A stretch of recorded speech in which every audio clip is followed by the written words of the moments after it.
warahmatullahi wabarakatuh.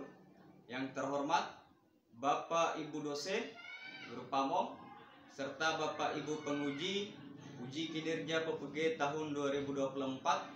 Perkenalkan, nama saya Arman, SPDI, salah satu guru SMP Negeri 4 Wangi-Wangi, sekaligus mahasiswa PPG dalam jabatan batch 2 tahun 2024, jurusan Pendidikan Agama Islam di LPTK UIN Alauddin Makassar dengan NIM 21000124081.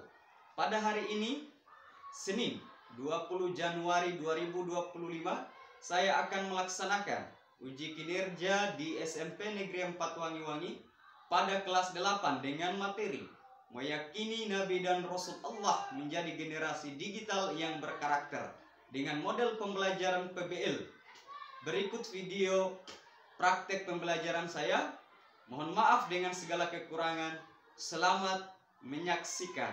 Assalamualaikum warahmatullahi wabarakatuh.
Semuanya baik. Salaman. Assalamualaikum Pak Guru. Waalaikumsalam warahmatullahi wabarakatuh. Jurusan. Teman-teman, sebelum kita belajar, marilah kita membaca doa. Doa belajar mulai.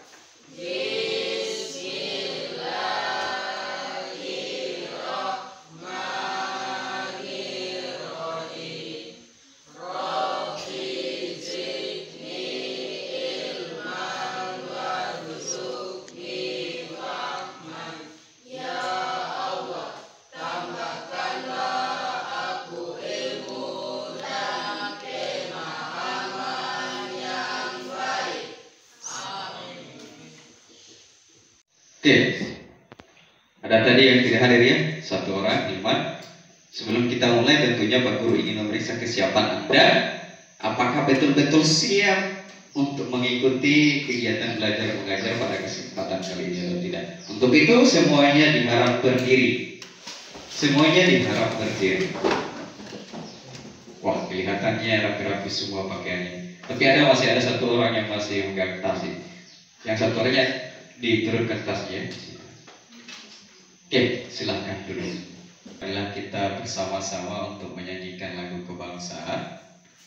Untuk itu pada kesempatan kali ini saya mengundang siswi atas nama Rosna untuk memimpin lagu Indonesia Raya.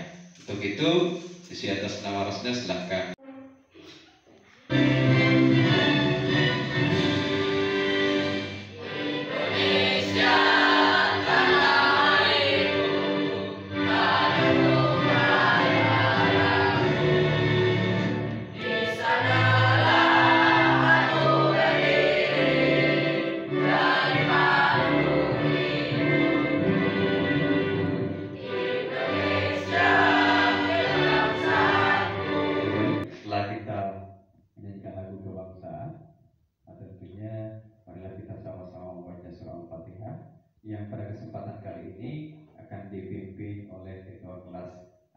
sendiri, yakni Muhammad Ahmad. Untuk itu Muhammad Ahmad disilakan ke depan untuk memimpin teman-temannya membacakan surah Al-Fatihah.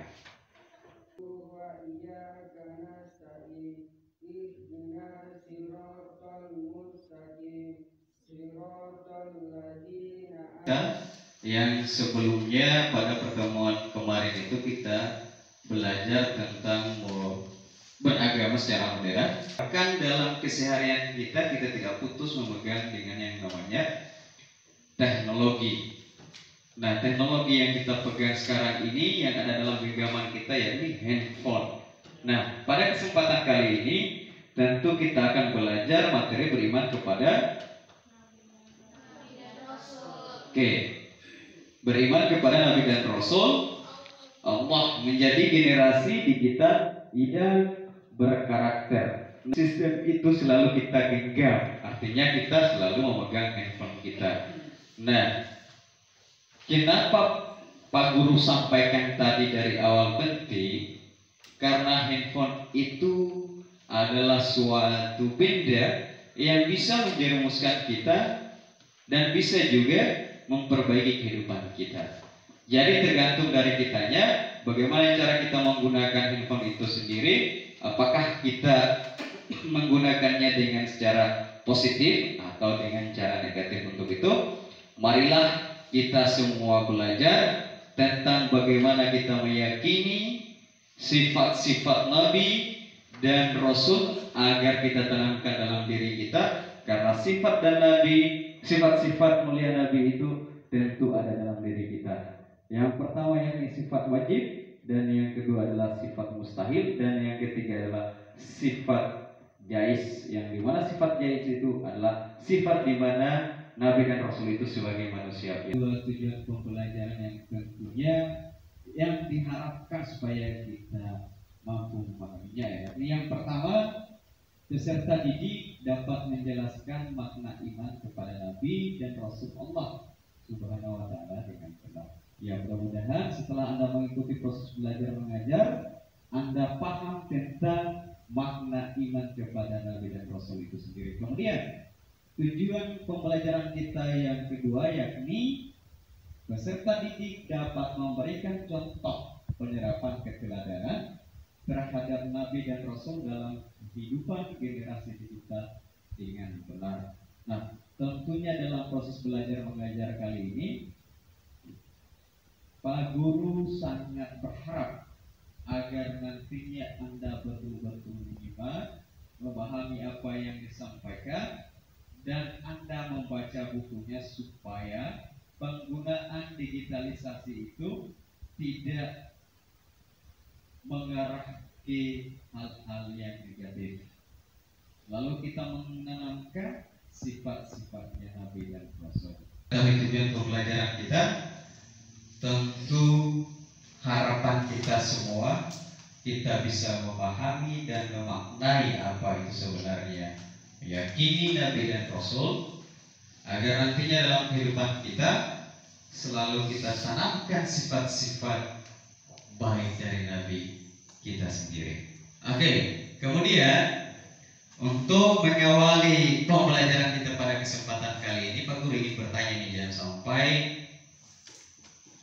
kita belajar secara mendalam, tapi tentunya tujuan-tujuan mendasar dari mengimani sesuatu itu atau mempercayai sesuatu itu mengampak. Artinya kita tidak memiliki kecerdasan atau pemahaman yang mendasar tentang keimanan kita sendiri. Untuk itu Pak Guru ingin bertanya nih, siapa yang bisa menjawab pertanyaannya Pak Guru yang pertama, yakni mengapa Allah mengutus Nabi dan Rasul kepada umat manusia? Siapa yang bisa menjawab?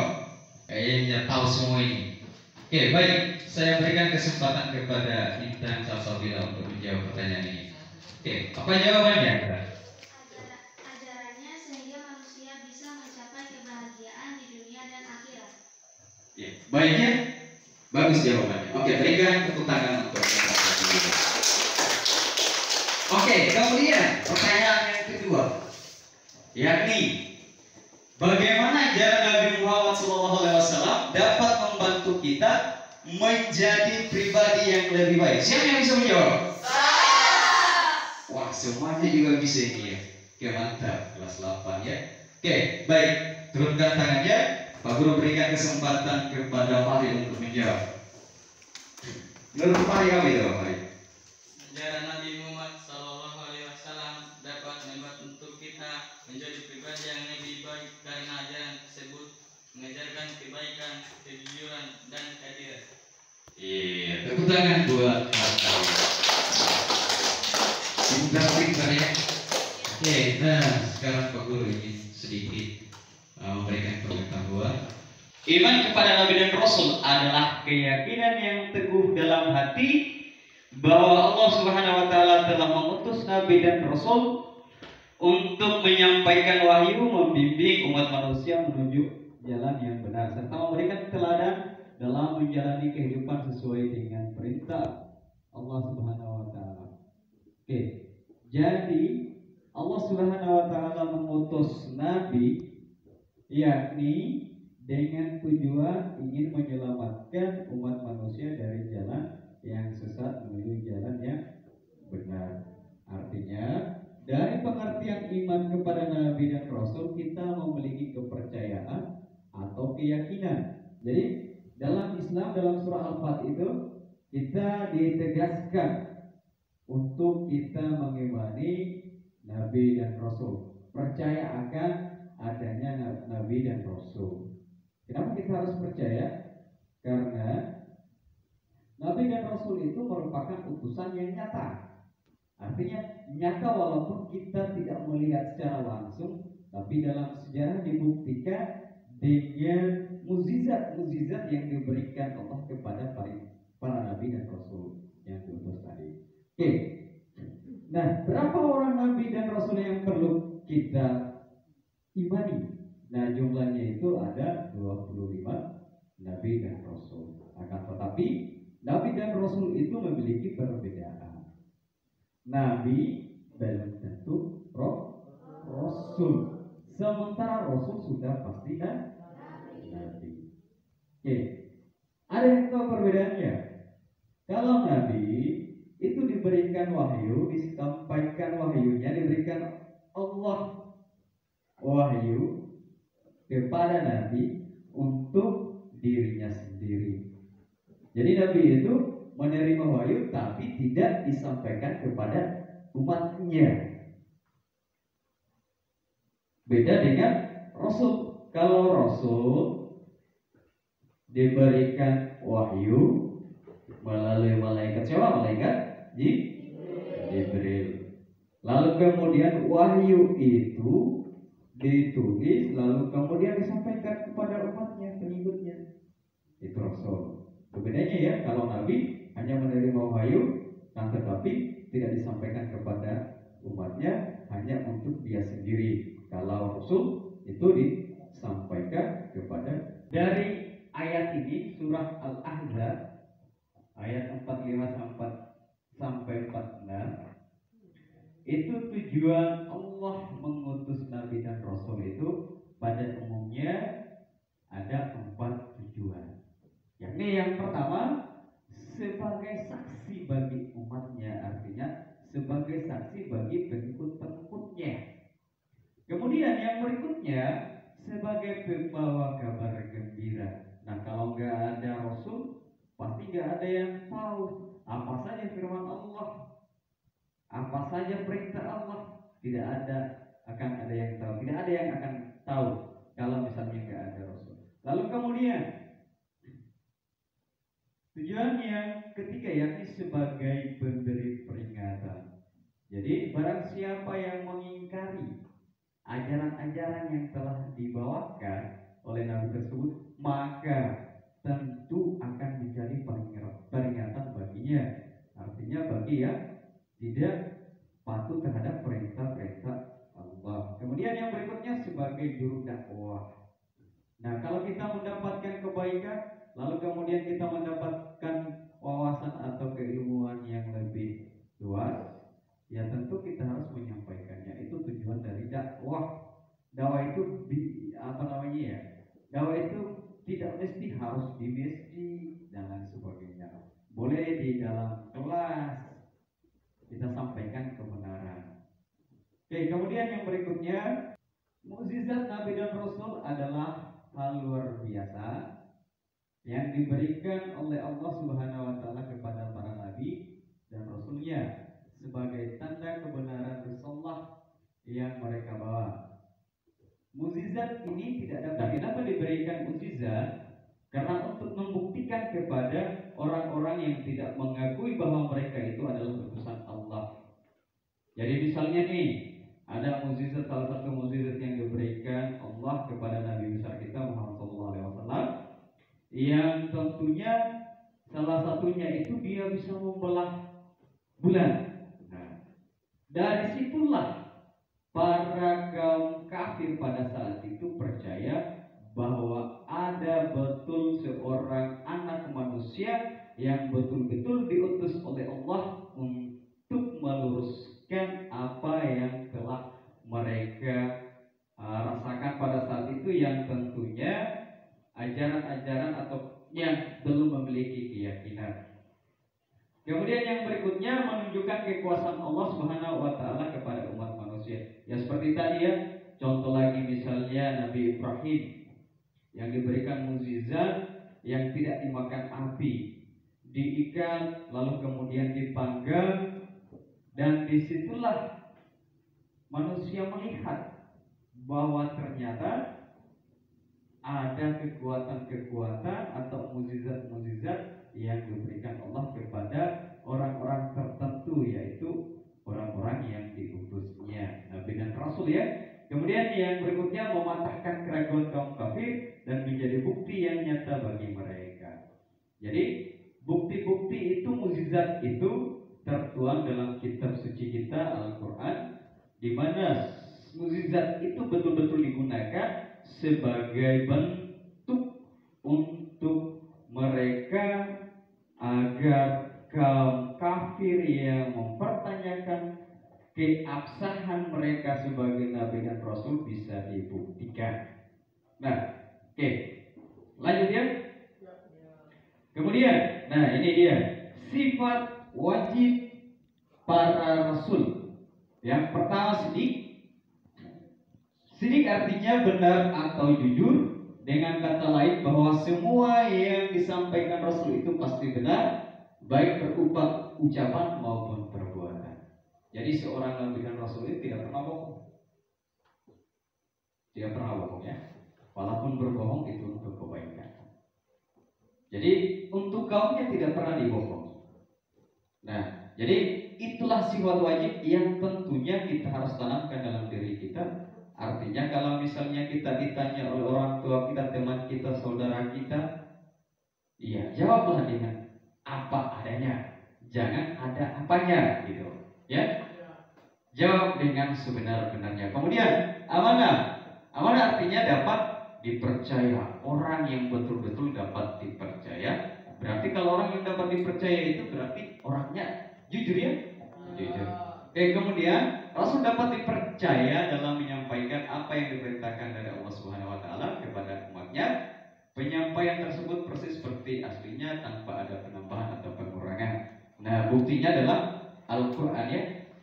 Al-Qur'an itu mulai dari zaman Nabi sampai sekarang itu tidak ada penambahan ayat dan tidak ada pengurangan ayat. Tetap Al-Qur'an berjumlah 30. Tidak ada. Kemudian tabligh artinya menyampaikan. Rasul menyampaikan semua wahyu yang diterima dari Allah Subhanahu wa taala kepada umatnya, walaupun dalam penyampaiannya terdapat banyak tantangan dan hambatan yang membahayakan dirinya. Ya, dalam mensyiarkan Islam tentu banyak sekali tantangan, hambatan yang dialami oleh Nabi. Bahkan diusir dan lain sebagainya, bahkan mau dibunuh dan lain sebagainya. Karena dia adalah orang yang betul-betul sayang dengan umat manusia, maka ajaran tersebut Islam itu tetap diperjuangkan sampai akhir hayatnya. Oke, kemudian tugas kita yakni menyampaikan apa yang telah diajarkannya. Tabligh ya, menyampaikan. Kemudian yang berikutnya fasalah. Arti artinya cerdas. Jadi seluruh nabi, semua nabi itu orang-orang cerdas, orang-orang pintar. Walaupun awalnya Nabi Muhammad sendiri di sampai umur 40 tahun nggak bisa baca, tapi dengan mukjizat, kelebihan yang diberikan oleh Allah, dengan sejenak beberapa detik langsung bisa membaca. Nah, itu kelebihan salah satunya. Maksud fatal ini, setiap rasul merupakan orang yang cerdas dalam menjalankan amanah dan tanggung jawab untuk menyampaikan wahyu Allah Subhanahu wa taala kepada umatnya. Mereka mampu memberikan solusi dan jalan keluar terhadap persoalan umat. Oke, jadi setiap ada persoalan, mereka selalu memberikan solusi-solusi atau jalan keluar dari masalah-masalah yang dialami oleh setiap pengikutnya atau setiap umatnya. Oke, lanjut. Sifat Jais bagi para rasul. Jais artinya boleh. Sifat jais berarti sifat-sifat yang boleh dimiliki rasul, yaitu sifat manusiawi ya. Ya, seperti halnya makan, minum, sehat, sakit, susah, dan senang, bahkan juga punya nafsu. Sama halnya dengan manusia. Nah, sifat jais ini. Jadi sifat wajib, sifat jais itu kita miliki. Jadi tergantung dari kita bagaimana caranya kita mengamalkan sifat-sifat itu agar dalam diri kita tertanam. Nah, sifat mustahil ini adalah kebalikan dari sifat wajib. Misalnya kizib. Kizib itu artinya bohong. Kebalikan dari sidik. Asidik ya, kebalikan dari asidik. Nah, kizib ini memiliki sifat sidik yang berarti jujur, mustahil. Para rasul memiliki sifat kizib, artinya para nabi dan rasul itu tidak memiliki sifat pembohong, karena tidak mungkin umatnya, kaumnya dibohongi. Paham ya? Oke, kemudian khianat. Ya, capek ya? Nah, coba berdiri semua. Oke, yang sebelah kirinya Pak Guru menghadap ke depan. Kemudian yang di sebelah kirinya Pak Guru menghadap ke depan juga. Kemudian yang di tengah, karena campur, ada yang laki-laki, ada yang perempuan, maka yang di depan yang laki-laki berdua menghadap ke kanan. Kemudian yang perempuan di belakangnya menghadap ke kiri. Oke. Kemudian yang satu orang di belakang silahkan menyesuaikan di belakang kawannya laki-laki. Oke. Kemudian silahkan lengannya simpan di pundak temannya di depan. Ya, silahkan dipijit-pijit supaya meregangkan tubuh. Iya. Oke. Ya, pijit-pijit. Ya, mantap ini. Oke, kalau sudah silahkan balas lagi. Balik, ya balik. Balik. Supaya sama rata ya. Ya. Oke. Sudah. Oke. Lanjut. Nah, sambil meregangkan tubuh badan kita ya, supaya tidak pegal tubuh dari tadi. Ya. Ya, supaya kita belajar bergiat. Semangat. Ya sudah ya. Oke, silahkan kembali ke posisi. Paham ya dengan materi yang Pak Guru sampaikan tadi? Oke. Sekarang waktunya Anda membuktikan pemahaman Anda tentang apa yang Pak Guru sampaikan tadi, apa yang Pak Guru jelaskan terkait tentang materi meyakini Nabi dan Rasul Allah menjadi generasi yang berkarakter. Oke, untuk itu Pak Guru akan bagi kelompok menjadi 3 kelompok. Yang di sebelah kiri Pak Guru itu kelompok 1, lalu kemudian kelompok 2 yang di tengah, kemudian yang kelompok 3 di samping kanan Pak Guru. Jadi nantinya itu sebentar kalian semuanya akan mencabut lot, di mana di dalam lot itu ada tugas yang Pak Guru tulis, yang tentunya nanti kalian selesaikan dan diskusikan di dalam kelompoknya masing-masing. Lalu kemudian setelah didiskusikan, ditulis hasil penyelesaian dari masalah yang Pak Guru berikan nanti. Kemudian kalian presentasikan di depan. Lalu teman-temanmu atau kelompok yang lain menyimak dan memberikan tanggapan, siap memberikan tanggapan atau pertanyaan terkait tentang apa ya, hasil tentang apa yang Anda diskusikan. Kelompok 1 silahkan ambil perwakilannya supaya mengambil lembar tugasnya yang ada dalam gelas ini. Kita acak ya. Kemudian kelompok 2 silahkan lagi perwakilannya untuk mengambil permasalahan yang nantinya Anda kerjakan.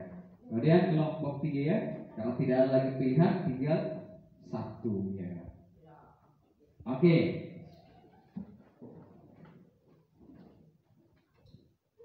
Nah ini ya, instruksinya seperti ini. Silahkan Anda buka, lalu kemudian perlihatkan ke teman-temannya. Silahkan perlihatkan ke teman-temannya. Kalau sudah, nah diskusikanlah hal itu. Diskusikan hal itu. Oke, paham ya? Oke. Ini Pak Guru sudah siapkan lembar kerjanya.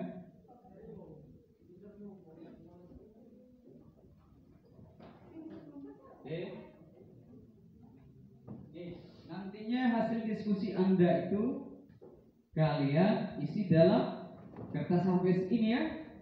Oke, ditulis dalam kertas HVS ini. Oke.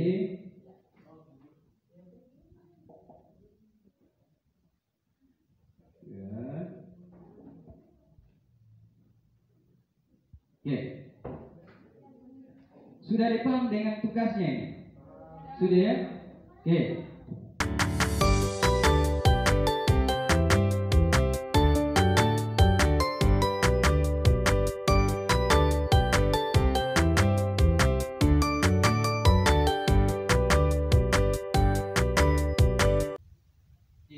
Gimana kelompok 3 terkait tentang tugas yang didapatkan? Sudah didapat jawabannya? Ya, oke, silahkan dicatat ya. Kelompok 2. Kalau kelompok 2 sudah bisa menjawab ya? Sudah ya? Oke, mantap. Oke, nanti siapkan ya. Kalau misalnya sudah selesai, ya siapkan, tulis, siapkan diri untuk presentasi. Kalau kelompok 3, oh, sudah ya? Oh ya, maaf, kelompok 1 ya.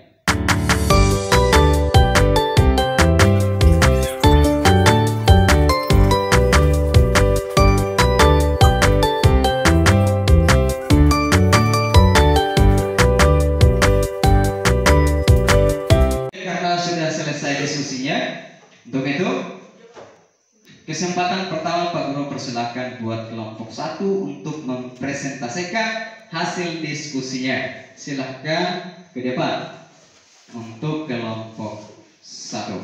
Jadi kelompok yang lain siap menanggapi ya? Assalamualaikum warahmatullahi wabarakatuh.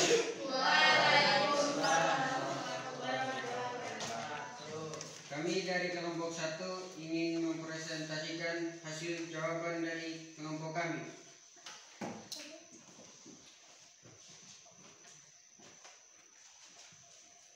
Generasi saat ini seringkali lebih banyak menghabiskan waktu untuk bermain gadget dari pada belajar agama. Bagaimana caranya kita sebagai generasi digital bisa tetap mempelajari dan memahami ajaran Nabi sekaligus menggunakan teknologi secara positif?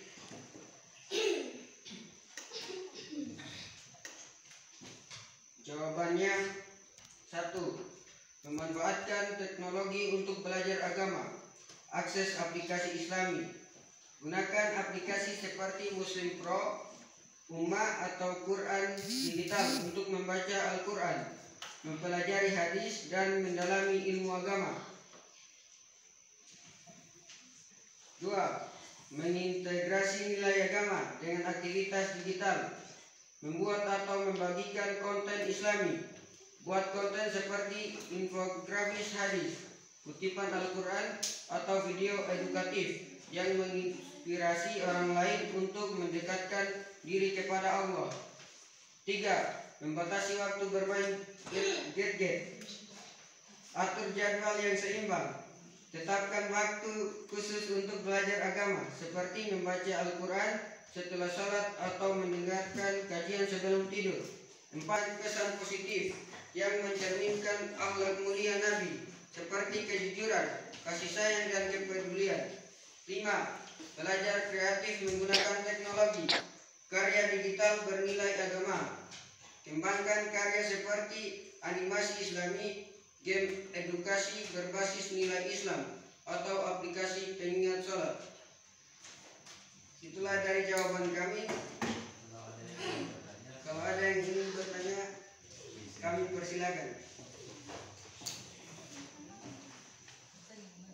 Oke, ada yang bertanya? Oke, kelompok 3 ya? Oke, silahkan. Tanya. Bagaimana cara memanfaatkan teknologi secara optimal untuk belajar agama? Dan apa saja keuntungan dari penggunaan aplikasi Islami, ceramah online, dan podcast sebagai sarana pembelajaran? Oke, ada yang bertanya kelompok 2. Oke.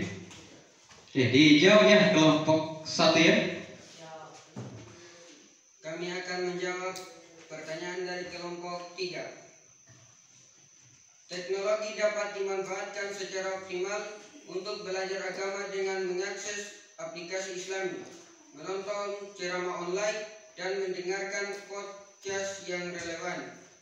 Aplikasi seperti Muslim Pro, Ummah, atau Quran digital menyediakan Berikan fitur-fitur. kampus untuk kelompok 1. Oke, selanjutnya kelompok 2. Kelompok 2. Bagaimana cara meningkatkan kesadaran tentang makna iman kepada Nabi dan Rasul dalam kehidupan nyata? Jawabannya, 1. Memberikan pemahaman yang mendalam tentang iman kepada Nabi dan Rasul. Penjelasannya, makna iman. Ajarkan bahwa iman kepada Nabi dan Rasul bukan Nabi. Kalau ada yang ingin ditanyakan, kami persilahkan. Ada yang bertanya? Oke, kelompok 1 ya. Oke, kelompok 1 yang ingin bertanya ya.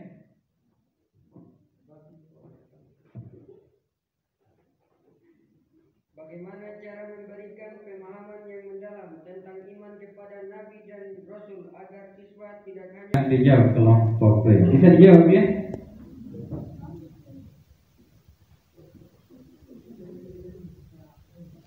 Memberikan pemahaman yang mendalam tentang iman kepada Nabi dan Rasul dapat dilakukan dengan mengajarkan bahwa iman kepada bukan sedarkan keyakinan di hati, tetapi juga dicerminkan. Ada yang ingin bertanya? Oke, masih ada? Oke, nggak ada lagi. Kalau begitu kami tutup presentasi kami dengan ucapan Assalamualaikum warahmatullahi wabarakatuh. Oke, tepuk tangan buat kelompok 2. Untuk kelompok 3. Oke, silakan untuk kelompok 3 agar menampilkan hasil diskusi kelompoknya. Ada yang ingin bertanya dari kelompok 1 dan 2?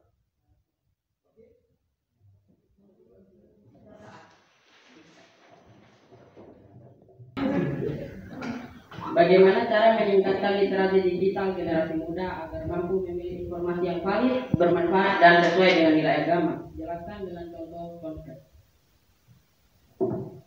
Oke. Pertanyaannya tepuk tangan buat yang bertanya. Oke, bisa dijawab kelompok 3, bisa ya? Oke, mantap nih. Tiga.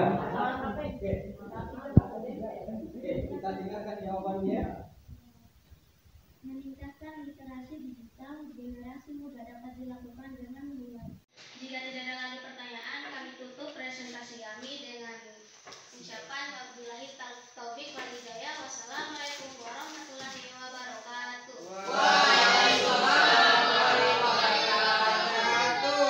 Oke, silakan kembali ke tempatnya.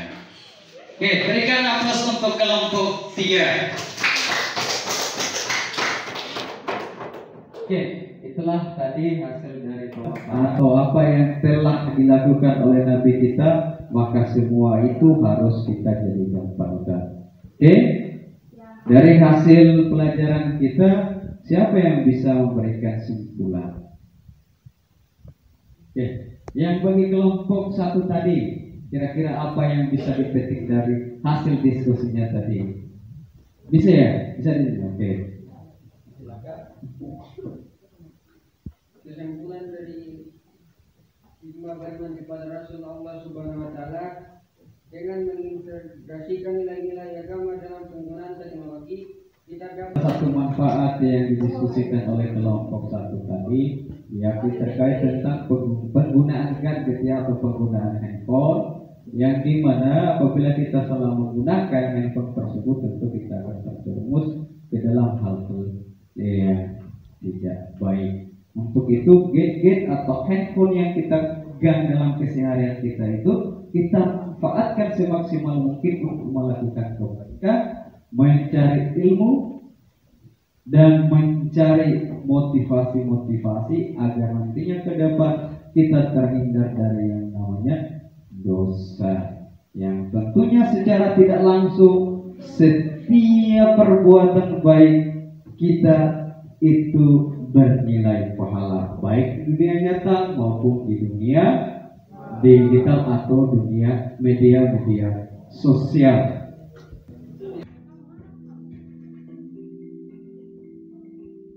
Ayo percepat ya. Baru 1,74%. Siapa yang sudah 15 Sudah selesai? Sudah?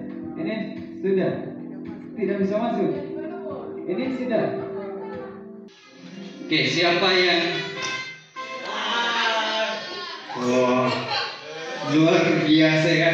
Apa yang kita pelajari hari ini, saat ini bisa menjadi bekal kita nantinya di lingkungan kita, di saat kita bermedia sosial, agar nantinya kita terhindar dari yang namanya fitnah dan selalu kita menanamkan sifat-sifat wajibnya Nabi dan Rasul yang telah kita pelajari tadi.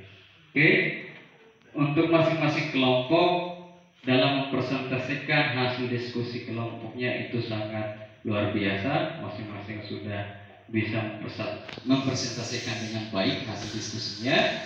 Nah, kan tetapi itu semua bukan akhir supaya Anda tidak belajar. Itu sebagai motivasi supaya Anda lebih giat lagi belajar agar nantinya diskusi-diskusi ke depan itu bisa. Materi yang kita akan pelajari pada minggu berikutnya itu yakni terkait tentang pendalaman materi saat ini, yakni terkait beriman kepada Nabi dan Rasul dan bisa menerapkannya di dunia atau media sosial. Oke. Akhir kalam, marilah kita sama-sama mengucapkan hamdalah, alhamdulillahirabbil alamin. Saya akhiri pertemuan kali ini dengan ucapan wabillahi taufiq wal hidayah. Wassalamualaikum warahmatullahi wabarakatuh.